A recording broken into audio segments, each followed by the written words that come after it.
sungai ini, mandi. Ini roti ditaruh yang satu.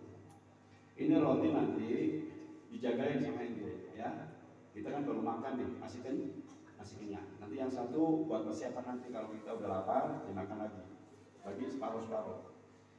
Begitu Nabi Isa selesai mandi, keluar dari sungai, tahu-tahu rotinya sudah hilang. Rotinya nggak ada manusia selain dua orang ini, Nabi Isa sama satunya ini.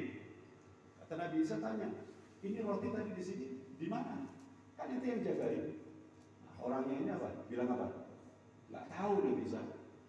Ya, kalau orang Banyumas bilang, orang ngerti, orang paham. Anjing, yang benar itu tidak paham. Benar, dia nggak ngerti. Ditanya, dibedes tetap nggak ngaku, nggak tahu. Oh ya udah kalau nggak tahu ya sudah. Ayo kita teruskan jalan lagi. Akhirnya diteruskan jalan lagi nih. Setelah mau jalan lewatin sungai besar, airnya deras. Akhirnya bisa ngomong, ayo kita nyebrang. Wah, orang ini ketakutan. Ini sungai dalam, deras aja ini. Kalau kita nyebrang, ini kali serayu. Kalau enggak, orang yang ahli berenang bisa nggak kira-kira? Nggak bisa, orang ini nggak berani. Enggak bisa. Udah ente nggak usah takut. Ayo tangan ente mana? Ente ikut sama anak di belakang. Akhirnya nyebrang sama Nabi Isa. Wow, saudara Muhammad. Nyebrang sama Nabi Isa. Begitu nyebrang, ini Nabi Isa nyebrang, kakinya di atas. Apa yang terjadi kepada Nabi kalau begitu? Apa namanya? Jangan ragu. Mukjizat. Masya Allah. Setelah sudah selesai nyebrang, ini orang kan tahu berarti, wah, Masya Allah, ini mukjizat Nabi Isa. Tahu nih. Masih tetap ditanya kata Nabi Isa, ini saya mau tanya sekali lagi nih. Ente kan udah lihat tadi nih.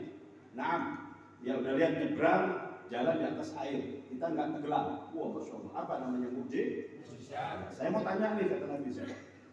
Jujur, jawab jujur. Roti yang makan siapa tadi? Orang ini jawab apa? Jawabnya apa? Nggak tahu lagi bilang. Padahal sudah tahu mukjizat. Masya Allah. Mudah-mudahan kita jangan digolongkan orang-orang yang seperti itu, ya. Ya, sebab laknatullah minal kadhibin, dilaknat oleh Allah bagi para pendusta. Masya Allah, na'udzubillah min.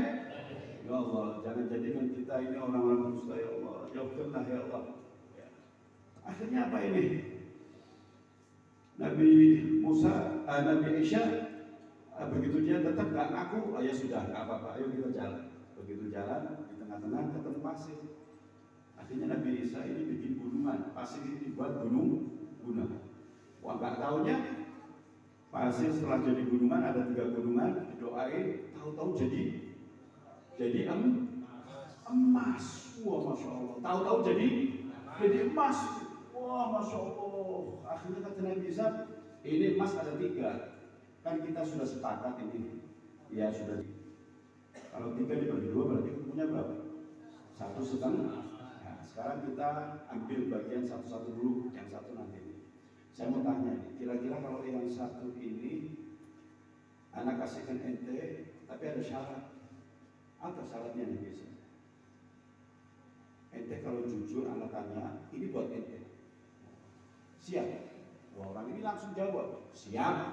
Saya akan jawab jujur. Wah, Masya Allah. Saya akan jawab jujur. Akhirnya benar ini.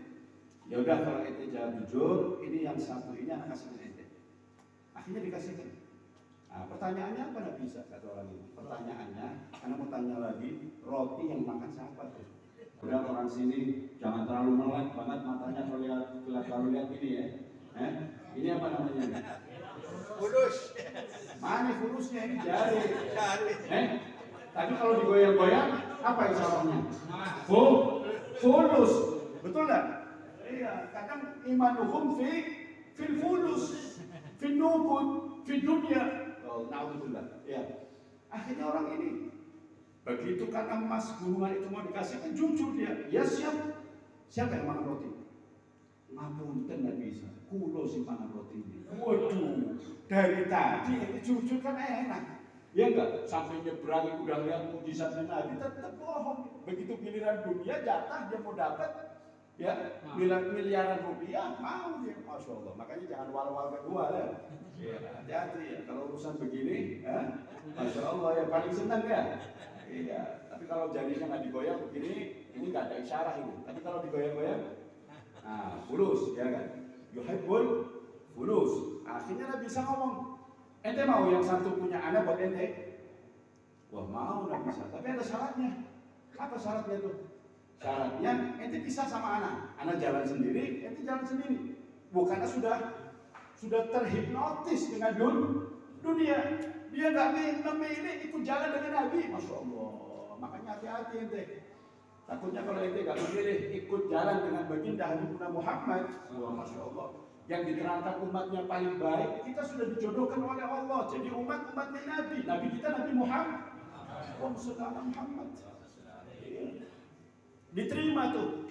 Ya saya memilih pisah. Yang penting dapat tiga-tiganya dapat emas. Wah, akhirnya dia senang nih. Begitu dapat emas, wah, dia mau dibawa ini sama keluarganya sama istrinya. Bisa sama bisa. Gak tahu ya di tengah jalan ketemu perampok. Ketemu perampok. Orang rampok ini senang, dirampok orang ini. Terus apa yang terjadi kira-kira? Diapain ini orang? Diapain Pak? Bu, diapain ini? Dibunuh. Belum nyicipin 1% saja. Masya Allah ini saya cerita hubungan dengan termasuk Pak Agus ini, Masya Allah. Saya katakan orang pintar ini punya sedikit dunia, punya tanah pas-pasan, berani mewakafkan, itu orang pilihan dari Allah. Kalau banyak tanahnya, mungkin masih wajar. Tapi kalau pas-pasan, ini ada cerita satu orang yang dermawan, setiap punya tanah aset diwakafkan buat pondok, diwakafkan buat masjid, diwakafkan sampai anaknya ngomong, Pak, bagian saya mana Pak?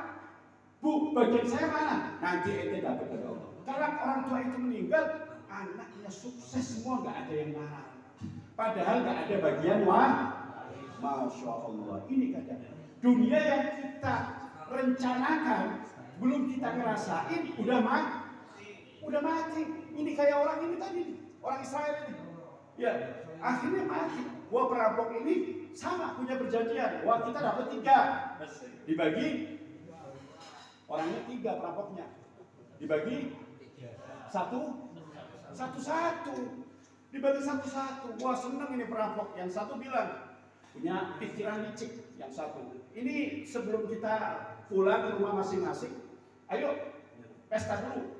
Wah tapi nggak ada makanan, nggak ada minuman. Saya tak beli makanan dulu pasar. Wah akhirnya orang ini pergi ke pasar, beli makanan. Setelah beli makanan, 2 orang ini yang perampok merencanakan kalau nanti itu teman kita datang perampok ini, kita bunuh dari belakang. Biar jatahnya dia kita dapetin berdua. Wah masya Allah. Benar, begitu datang langsung ini dibunuh. Otomatis yang satu dibagi 2, ya setengah-setengah. Jadi 2 perampok ini dapat 1,5. Biran temannya lagi nyingkirin yang mati ini, yang satu punya pikiran, wah kalau ini saya bunuh berarti 3-3-nya dapat sama saya. Dibunuh ini temannya satunya. Ya, yang berdua tadi punya rencana untuk bunuh temannya, dibunuh. Pas lagi geserin mayatnya temannya, dibunuh dari belakang. Mati lagi. Akhirnya emas didapat sama 1 perampok. 3, wah senang, wah saya kaya ini. Emas mau saya bawa pulang. Begitu sudah mau lewat, mau dibawa pulang, dia masih teringat apa? Makanan yang dibeli sama temennya. Ya, nggak tahunya makanannya apa? Tahu nggak? Racun makanan ini, masya Allah. Dimakan sama dia. Karena racun, karena ya teman yang tadi beli makanan sudah punya rencana, saya beli makanan mau saya racun, biar 2 teman saya beli. Ya Allah, akhirnya mati semua, nggak ada yang didapat. Ya makanya dunia itu tipu daya. Ya makanya antum hidup karena Allah, untuk Allah, ya kepada Allah, dari Allah, itu saja. Mengalir apa adanya. Insya Allah kehidupan kita kalau dijalani dengan semacam itu, maka akan mendapatkan berkah dari Allah Subhanahu wa Ta'ala. Dan yang jelas lagi, karena malam ini adalah malam daripada peringatan Nabi Muhammad Sallallahu Alaihi Wasallam, tidak ada lain manusia yang Allah jadikan untuk menjadi contoh manusia, yaitu Habibuna Muhammad. Kalau kita ingin selamat, maka kita ikuti Nabi Muhammad. Maka kita contoh kepada Nabi Muhammad Sallallahu Alaihi Wasallam. Mudah-mudahan yang Al-Fakir sampaikan kepada antum semuanya manfaat. Amin. Allahumma amin ya rabbal alamin. Terakhir yang saya sampaikan untuk penutup dikatakan daripada Al-Imam Al-Qutub Al-Abdul Qadir sudah mengatakan man tajalla fi qalbihi hubba hadzal habib sallallahu alaihi wasallam lam yakhid abadan. Kalau antum punya cinta selain cintanya kepada Nabi Muhammad, mungkin antum pernah merasakan kekecewaan dalam cintanya itu. Selain kepada Nabi, ya antum cinta sama dunia ini, sudah dibeli, katanya barang istimewa, satu contoh mobil umpamanya. Nggak taunya, begitu dibeli, satu hari dipakai, nggak taunya ada mobil yang harus diganti. Dan nilainya jutaan rupiah, kecewa nggak? Kecewa. Lihat casingnya bagus, tapi nggak taunya dalamnya. Apalagi antum ditipu sama orangnya, kecewa nggak? Nah, itu cinta dunia ada kekecewaan. Cinta yang tidak akan ada kekecewaan kecuali cinta kita kepada Habibuna Muhammad Sallallahu Alaihi Wasallam. Dikatakan kalau seseorang menampakkan dengan jelas dalam hatinya rasa cinta kepada Nabi Muhammad, berani menampakkan rasa cinta antum kepada Nabi Muhammad, terang-terangan antum mengatakan cinta kepada Nabi Muhammad, menampakkan cintanya antum kepada Nabi Muhammad, maka apa yang terjadi? Lam yakhid abadan. Selamanya antum tidak akan pernah menemukan kekecewaan. Itu cinta kita kepada Nabi Muhammad. Bahkan dikatakan, kenapa tidak akan menemukan rasa kekecewaan? Jelas, karena cinta kepada Nabi Muhammad. Wa hasya an takhluqan nar qalban fihi mahabbatun Nabi Muhammad sallallahu alaihi wasallam. Ketika manusia sudah terisi hatinya dengan rasa cinta kepada Nabi Muhammad dan mengikuti, mencontoh kepada Nabi Muhammad, api neraka tidak akan mampu membakar bagi hati seseorang yang kuat ta'alluqnya kepada Nabi Muhammad, yang cinta kepada Nabi Muhammad sallallahu alaihi wasallam.